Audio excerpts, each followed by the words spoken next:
Yeah. So while we wait for a question to come up, let's talk about your community real quick. So you've got like all these different platforms. You got a couple different brands. Some people manage communities by having community hubs, whether it's groups in certain areas or maybe even just the community that sits on the platform itself. So do you mind just talking briefly on how you manage your community between your brands? Well, they are very different. They're very disparate. Certainly this year is because we've been so locked down that most of my focus has been on the Porsche YouTube channel because there's nothing else to do. I make most of my income and build most of my community from doing live speaking gigs or emceeing events. So I've done zero of that this year. Right. Well, I did one. I think I did VidFest in Orlando. That was the one conference I did. But one thing I do, here's what I'll say. I don't let a comment on YouTube not go unresponded to. I respond to every single one of and I read every single one of them. So I would say that that's the closest I have to a community right now. I have not put a lot of emphasis on the Solopreneur Hour podcast. I've been doing about one a month versus doing 3 times a week when it was at the beginning, and then once a week for a while. But it felt very tone deaf to me for most of 2020 to be like, hey, here's some marketing tips when the world was burning. So it just didn't seem like the right timing. And I thought, let me just spend the time in the garage and doing this thing. So I would say that my efforts right now are probably 90% on the Wrench brand.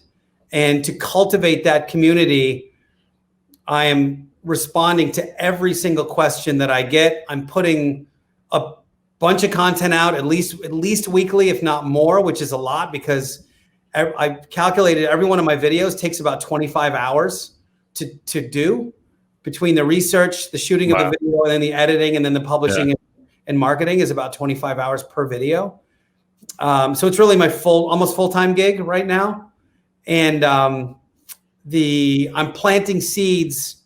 I'm trying to build the infrastructure more than anything. I'm trying to build this thing into when this channel does have, when I put a video out and it gets 500,000 views, I'm ready for it and I'm kind of prepared. So I'm making sure that I'm creating fanatics right now.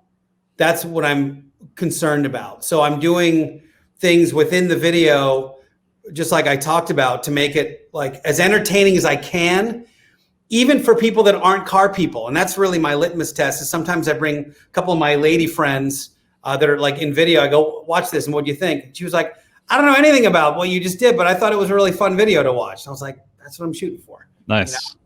I'm shooting for that. And not because I want to be all things to all people, because I think that's the way to really kill any brand that you create, is to try to be relevant to everyone.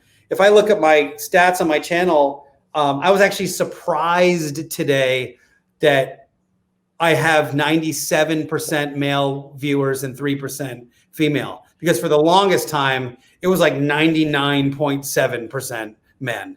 I'm like, where am I picking up 3% of ladies all of a sudden? Like, how's that happening?